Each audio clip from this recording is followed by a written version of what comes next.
Supreme court का जो 13 रुकनी bench था उसकी जानिब से फैसला आया जिसमें तहरीक इंसाफ को उनकी सीटें वापस कर दी गई। 5-8 के तनासुब से ये फैसला आया। और आज सुबह से मैं देख रहा था टीवी चैनल्स पे, कुछ लोगों से मेरी वैसे भी बात हुई, मुख्तलिफ तज्ज़िये और तबसरे चल रहे थे। मुस्लिम लीग नून की जानिब से बहुत से लोगों ने प्रेस कॉन्फ्रेंस की। सबसे पहले इब्तिदा हुई अज़मा बुखारी साहिबा की तरफ से, और उन्होंने बड़े आड़े हाथों लिया इस न सिर्फ इस फैसले को बल्कि उन 8 जज साहबान को भी। और उन्होंने कहा कि ये बिल्कुल ऐसा फैसला है जो किसी सूरत समझ से बालातर है। जो चीज़ मांगी नहीं गई वो जिसने मांगी नहीं उसको दे दी गई। फिर उसके बाद हनीफ अब्बासी साहब आ जाते हैं। हनीफ अब्बासी साहब आते हैं, वो कहते हैं कि अपना रद्द अमल देते हैं फैसले पर। उन्होंने कहा कि मुस्लिम लीग नून के लोग फैसले पर सख्त तनकीद कर रहा हूँ की जा रही है हमारे उसमें, और ये जो है वो आइन जो है वो मोम की नाक बना लिया गया, उसको मोड़ के किसी तरफ भी ले जाया जा सकता है। पीटीआई को किसी जगह फरीक नहीं बनाया गया था लेकिन उसके बावजूद उनको रिलीफ मिला। फिर साफ़ी उमर चीमा जो है वो भी बड़े इन्वेस्टिगेटिव जर्नलिस्ट है। 8-5 के तनासुब से फैसला आया, सबको हैरान कर दिया। लेकिन सीनियर जर्नलिस्ट मोहम्मद मालिक साहब जो हैं वो एक रात पहले ही ये कुछ अंदिया दे चुके थे कि ये 8-5 के तनासुब से कैसे आए। ये भी वैसे बड़ी हैरानगी की बात है जी। हमारी कोर्ट रिपोर्टिंग करते हुए ज़िंदगी गुजर गई है, चीज़ों का पता भी होता है क्या होने जा रही है क्या नहीं, लेकिन हम एज ए जर्नलिस्ट उसको किसी जगह पर दिखाते नहीं हैं, कि बताते नहीं हैं कि ये चीज़ होने जा रही है, ये चीज़ हो रही है। उसके बाद जनाब फिर गूगली टीवी आ गया, और मेरा ख्याल है ये आमिर मीर साहब का है। इस पर भी एक तज्ज़ियाकार बैठे थे, नाम मेरे ज़हन में उनका नहीं है। उन्होंने कहा कि फ़ैसला जस्टिस मंसूर अली शाह साहब ने लिखवाया और उनका ग्रुप फैसला कर रहा है। अच्छा जी, अब ये ग्रुप भी बनना शुरू हो गया है, यानी कि मंसूर अली शाह ग्रुप जो है वो फैसला कर रहा है। और उन्होंने कहा कि 8 जजेस जमा हुए जस्टिस मंसूर अली शाह साहब के चैम्बर में, और चीफ जस्टिस काजी फ़ाइज़ ईसा साहब को पता ही नहीं था। फ़ाइज़ ईसा साहब ने आए, जब उन्होंने इनको देखा तो हैरान होकर उन्होंने कहा, भाई मैं तो चाह रहा था तुम लोगों को, मैंने अपने कमरे में बुलाया था, तुम लोग यहाँ आ गए हो सारे।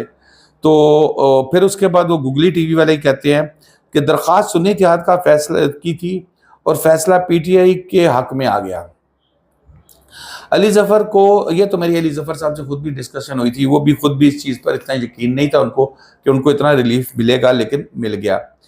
अच्छा, अब यहाँ पर 2 तिहाई अक्सरियत बन गई थी। चीफ जस्टिस की मुद्दत बढ़ाई जा रही थी, 3 साल के कर रहे थे। अब वो ये कहते हैं कि जी मंसूर अली शाह साहब को शायद इस चीज़ का भी वो प्रॉब्लम था कि उनकी मुद्दत बढ़ा दी गई तो मेरी जो चीफ़ी है वो लेट हो जाएगी। हालांकि मेरे नज़दीक इसमें ऐसा कोई नहीं है, अगर लेट होगी तो लेट तक रहेंगे भी मंसूर अली शाह साहब, वो भी उसी तरह बेनिफिशरी होते। तो उन्होंने कहा कि जी अक्टूबर में चीफ जस्टिस ने जाना है और उसके बाद एक्सटेंशन नहीं मिलेगी तो फिर मंसूर अली शाह साहब आ जाएंगे। फिर ये आगे जी आगे यही कह रहे हैं कि जी असल में ये तरमीम की वजह से फैसला खिलाफ हुआ है। आसिफ अली जरदारी साहब की ज़ेर सदारत इजलास हो रहा था। अच्छा, अब यहाँ पर यह बात आ जाती है कि सेनेट में क्या बनेगा। मेरे नज़दीक सेनेट में या आसिफ अली जरदारी साहब के इलेक्शन पे कोई फ़र्क नहीं पड़ेगा, क्योंकि वो हो चुके। हाँ, अगर इस तफसीली फ़ैसले में कोई वन लाइनर ये आ जाता है कि जो इससे पहले ये कर चुके हैं वो सब कलअदम करार दिया जाता है, तो फिर तो वो चीज़ें सदर का इलेक्शन भी गया, फिर सेनेट भी गया, फिर सारा कुछ गया। और अगर नहीं करते या खामोश रहते हैं इस पर, तो इसका मतलब ये है कि ये फैसला जब कल सुनाया गया है वहाँ से इसका कंप्लाइंस होगा, उससे पहले वाली कोई चीज़ जो हो गई सो हो गई।